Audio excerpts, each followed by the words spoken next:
परीक्षित ने पूछा, महाराज भगवान का ध्यान कैसे करें ये तो बताओ, ध्यान लगता ही नहीं है, क्या करें? तब श्री सुखदेव जी ने बताया कि परीक्षित, ध्यान करने के नियम तो सीख लो पहले। क्या नियम है महाराज? बोले, जितासनो जित श्वासो जित संगो जितेन्द्रियः स्थूले भगवतो रूपे मनः संधारयिधिया। सबसे पहले भगवान का यदि ध्यान करना है तो सबसे पहले बात क्या बतलाई सुखदेव जी ने? जितासनो, अपने आसन को जीतो, मेरुदंड करके सीधे बैठना सीखो। ऐसे ये दरिद्रासन मत लगाया था। और दूसरी बात, जित श्वासो, अपने श्वासों को जीतो। बोले महाराज श्वास को जीते ये कैसे होगा? तो प्राणायाम के द्वारा, जब आप प्राणायाम विधि से प्राणायाम को करोगे, पूरक, रेचक और कुंभक के माध्यम से जब आप प्राणायाम करोगे तो आपका श्वास पर नियंत्रण होगा। और जितना आपका अपने श्वास पर नियंत्रण होगा उतना ही आपका अपने मन पर भी नियंत्रण होगा। इसलिए जितासनो जित श्वासो। और तीसरी बात क्या है? जित संगो, अपने संग को जीतो। संतों के संग रहो और संसार के साथ रहो। संग और साथ में बड़ा अंतर होता है।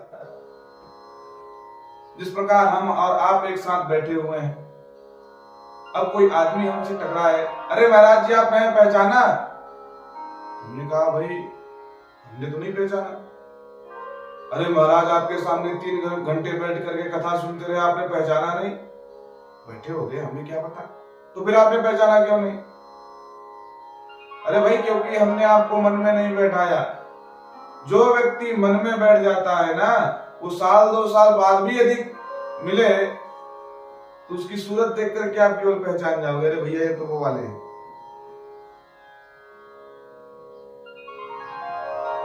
तो एक तो प्रेम का संबंध होता है, प्रेम किसी से हो जाए ऐसा संबंध होता है। और दूसरा क्या होता है? बैर का संबंध। मान लो आप कथा सुनने आए, आप पांडाल में बैठे, आप दूसरा व्यक्ति आया और आपके बगल में बैठने लगा। आपने मना किया, भैया यहाँ पे हमारे भाई साहब बैठे हुए, आप कहीं और जाकर के बैठ जाइए। और वो व्यक्ति न माने, 2-4-10 गालियां आपको और सुना दे, तो इस पूरे पांडाल में कोई और व्यक्ति आपको दिखाई याद रहे या ना रहे, पर वो व्यक्ति जरूर याद रहेगा, क्योंकि उससे आपका बैर का संबंध बन गया है। संबंध का मतलब ही यही है, सम माने सम्यक्तया, बंध माने बंध जाना। अच्छी प्रकार से मन जिसके साथ बन गया उसका नाम है संबंध। प्रेम को तो सभी याद, प्रेमी को तो सभी याद रखते हैं, पर बैरी को कोई याद नहीं रखना चाहता, और बैरी याद रहता ही है। तो भगवान साक्षात कहते हैं, तुम यदि प्रेम का संबंध मुझसे नहीं जोड़ सकते तो बैर का ही संबंध जोड़ो। जिस प्रकार भगवान ने अपने भक्तों को अपने धाम पर भेजा है, जो भगवान का भजन करते हैं, तो अपने शत्रुओं को तो भेजा है।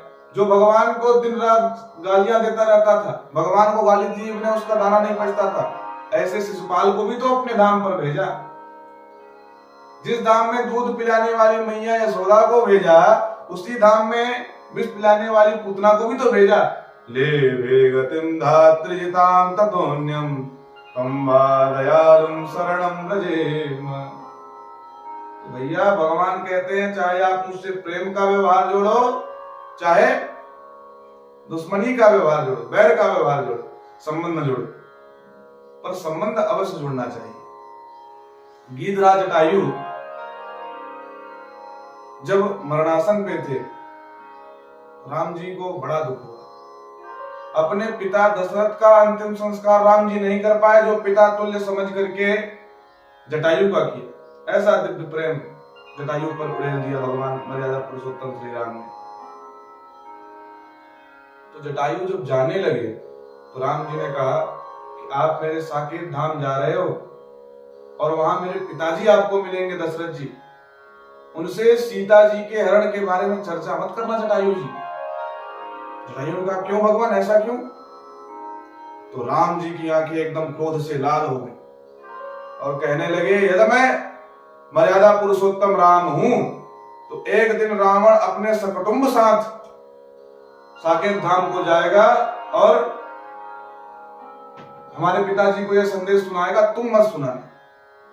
जटायु तो बड़े प्रसन्न हो गए, बोले इसका मतलब महाराज आपके पिताजी जिस धाम में गए उस धाम में मैं भी जाने वाला हूं क्या? बोले बिल्कुल। और महाराज जहां आपके पिताजी गए हैं, जहां मैं जाने वाला हूं, वहां रावण भी जाने वाला है क्या? तभी तो आप कह रहे हो कि रावण एक दिन जाकर के स्वयं बताएगा कुटुंब के साथ में। धन्य है प्रभु, आपका दरबार अनाधुंध है। यानी कि आपको प्रकट करने वाले दशरथ जी जिस धाम में जा रहे हैं उस धाम में मैं बलिदान दे करके जा रहा हूं, और उसी धाम में रावण आपके प्रिया जी को हरण करके जा रहा है। तो जाने की स्थिति सबकी एक ही है। देखो तीनों का संबंध भगवान से था। दशरथ जी का प्रेम का संबंध था, जटायु का दासत्व का संबंध था, रावण का बैर का संबंध था। तो तीनों ही साकेत धाम पर गए। राम जी क्या कहते हैं? राम जी एक ही बाण प्राण हर लीना। राम जी ने एक बाण मारा, ताड़का चाची खत्म। और फिर क्या किया? दीन जान तिन निज पद दीना। भगवान ने मार तो दिया पर दीन जान करके अपना परम पद भी प्रदान कर दिया। इसलिए भगवान को मन में बैठाओ और संसारियों के साथ व्यवहार करो, पर ये होता नहीं है। संसारियों के साथ, संसार को हमने मन में बैठा रखा है और भगवान के साथ व्यवहार करते हैं। भगवान ने हमें जीवन क्यों दिया है? भगवान का भजन करने के लिए।